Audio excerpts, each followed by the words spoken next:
Hey, what's up everybody, it's your book Commitments of Patience aka One Chunky back again with a new video. So today I'll be doing what if Deku had energy manipulation part 15, so let's get started. Maybe in a million miles on a highway through the skies. Someday soon we'll be together. No, I honestly don't think you can become a hero.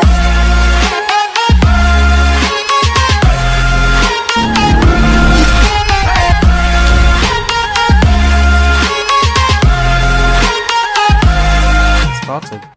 So before we start this video, please follow me on my Instagram, join my Discord server, and read more info about beautifulhalo, our sponsor, as always. So the last time I ended the video with Ochako napping on Izuku's shoulder as he thought to himself, training is about to begin.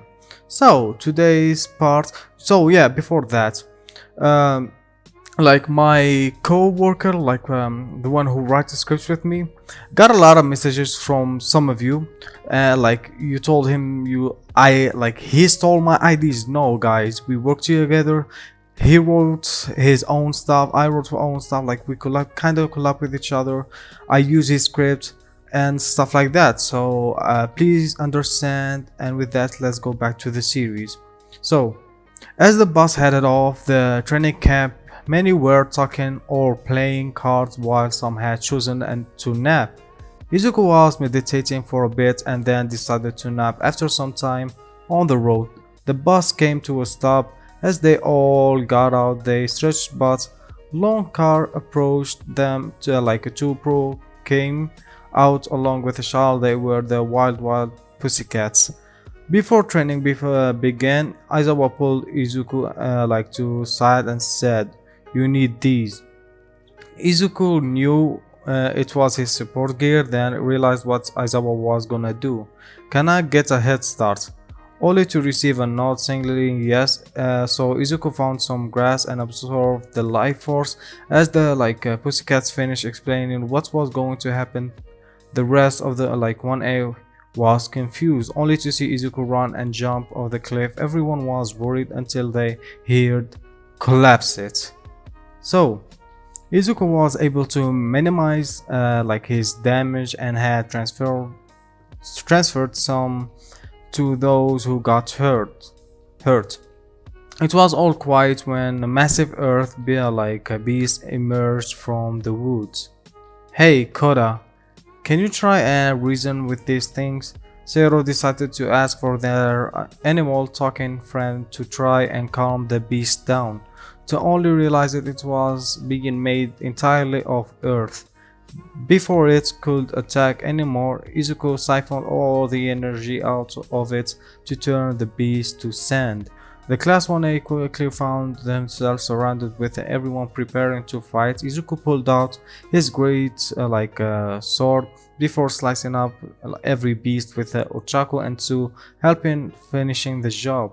By throwing the monster into the air, everyone else saw this and understood that they had to work together, with them all cutting the path through the forest directly to the campsite. So 4 hours later, most of Class A came to the camp unscarred thanks to Izuku constantly helping them. However, the constant abuse began to take its toll, with the green head collapsing. Kirishima and Ida carried Izuku in, with Todoroki making ice to melt, with Yuruzu obtaining a few washcloths to put on Izuku. While this happened, Ochako ran to the side of her boyfriend, not leaving until he was up again. "That kid's quirk is insane, Eraser. He's definitely awesome." Pixie Bob began to smile while looking into the room that Izuku was in. "Don't try it, Pixie Bob. He's already got 2 girlfriends and I don't expect either to be happy you're thinking of taking him from them. Nothing wrong with looking." As they spoke, they heard Izuku regain consciousness to see Ochako hugging him after flicking his forehead for doing something scary. And Ochako starts screaming. Sorry guys, I can't scream because my voice is got like I'm sick, so yeah. Next time you pull it close, don't expect to flick on head to be able, you will get. Sorry, I just didn't want anyone to be left behind. Ochako hugged Izuku as the three looked inside. The kid's got good intention. He does shame people didn't see this side of him until he jumped off a building. Aizawa walked away with the comments getting both pros. The kid is scary. Once Izuku was back up to his full health, him and Ochako were able to head to the bath since it was only them that didn't bath yet. They both had their side of the bath to themselves. Izuku felt absolutely relaxed not to hear the door open to a kid and oversized male. My apologies. I did not know someone was in. Oh my god. Izuku got up to see Tiger over there like a pussycat and little boy beside him taking note of Izuku's torso. Izuku quickly realized it and fell into the water to keep his scars from being in view. Sorry about that. No, it's my fault for overreacting. The boy went over to Izuku to look at the scars to ask the question. Does it hurt? Sometimes. I'm sorry, Kora, Mandalay's nephew. Please forgive him. If he said something insensitive, it's fine. I'm used to people being little spooked by these. I'm sometimes disgusted by them myself. Izuku ran his hand over certain scars, with Kora sitting down next to him. People can be mean sometimes with things they don't understand, so they take it out on others with this happening to people. I can't change what happened to me, but I can prove these scars will guide me and know where I started from to help the others who are hurting like I was. Kota seemed to be shaken by this as he began to hug Izuku. I'm sorry, I thought you and your friends were dumb people for being heroes. Please forgive me. Izuku patted Kora's head while smiling. It's okay if you apologize. I'm sure everyone will forgive you. Kora nodded with Tiger being a tad surprised. In all the time Kora was living with him and his teammates, he never seemed to open up to any of them, but here he is, opening up to a stranger who understand hurts and feeling alone from for example, these kids seem to have a good heart. So the next day, early morning, it was 5 o'clock in the morning. Aizawa had woken up his class to begin the intensive training in order to prepare them for the professional license exam. Alright class, starting today I'm going to push you all to the limit so your quirk strength increases. He passed the ball to Izuku similar to the first day. Your last score was just under 1 kilometer, same rules as before. Also siphon the same amount of energy. Izuku did as he was told to pull what he had back then to get in the circle. When he threw it, he looked at Aizawa, who showed it was now just over 1 kilometer.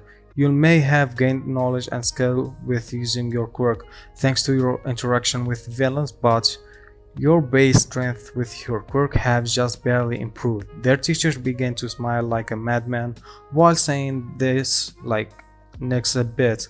This training will become absolute hell for you all. Be prepared to be worked like you've never been worked before. Everyone was a little scared with Izuku being the only one smiling. If this is what it takes to become a hero, then I'll push it through it. As everyone was given assigned exercises to enhance their quirk, Izuku wondered what Aizawa had in store for him. Alright, Midoriya, come with me, Aizawa said as he led Izuku in front where all his classmates can see. No. Your exercise, I want you to absorb life from many trees as you can, then regenerate them and repeat the process until you can increase the range of your absorption. Then I want you to work with Pixie Bob, who will send the earth golem at you using your sword and sharpen your skill. Lastly, you will fight Tiger, myself and Mandalay in hand to hand. Is that clear? Like Mandalay was a little spectacle about this since Izuku training was far more like hellish than the others. 2 points she wished to call this out. Eraser. Isn't this a little too much for one kid? It's fine, Mandela. If I want to become a hero, I need to become far stronger and overcome whatever. At least that's what I think. Aizawa was mad at this while motioning Izuku to start immediately. If he wasn't strong enough, in my opinion, I would never suggested this mentally. However, that boy has been to hell, and well, back where a little pain mean nothing to him. I have faith he will handle this and be ready for whatever this will throw at him. They watch Izuku start pulling the life energy out of the tree for it to like wither and die before going to another, just to make the leaves change color while holding the energy in him for some time to manage the immense strength. I don't know why, Midoriya, but you seem to impress everyone with your intensity and drive. I wonder how strong you will get after this. Aizawa left to watch this other students while Ragdoll was told to watch and make sure he doesn't die on them. She hoped this was a metaphor, but didn't want this answer knowing Aizawa doesn't really like to joke. So 10 hours later, it was 5 o'clock p.m. All students were put through the ringer after pushing their quirks beyond their limits. As they had arrived back at the lodge, they were hoping to see dinner being served, but they saw both Pixie Pop and Ragdoll in front of a pile of ingredients. Alright, as of today, we aren't cooking your food anymore. You kittens will have to make your own meals from now on, starting with curry. Ragdoll says all the last with excitement for everyone, but Izuku gave a tired yes. Green-haired boy, on the other hand, jumped right in with getting some wood set up for the fire, along with getting some water to help peel the tomatoes and cook the potatoes were prior to making the dish. Jeez, kid, this is like a walking dynamo. He's so awesome. I got to watch the life of a tree forward and backward all day. Ragdoll laughed while the rest of class 1A and B tried to keep up with their classmate. Whoa, Izuku, you're really good with that knife. Kinda impressed. Thanks, I cook a lot at home with my mom. Izuku and Otoko smile while the boy doesn't miss a beat. Hey, anyone know how I'm peeling these tomatoes? Cut in the shape of X in the bottom of, but then in the boiling water for a minute or two. When that's over, put them in ice water. Everyone stopped to look at Izuku, who strangely surprised everyone on his barking of order. What? They all went back to work after get everything finished in record time. After eating, they all had taken a bath and gone to sleep because tomorrow would be another hectic day. So I hope you enjoyed this short episode. I'm sorry, I'm really sick. I will try my best to upload videos for you. I might not be able to go to Discord and talk to you guys. I'm really right now I'm lying in my bed and near me is my PC. I'm recording for you, I'm recording on my laptop. So yeah, I hope you enjoyed this video. Please don't like the video until you enjoy it, and don't forget to subscribe, press the notification bell.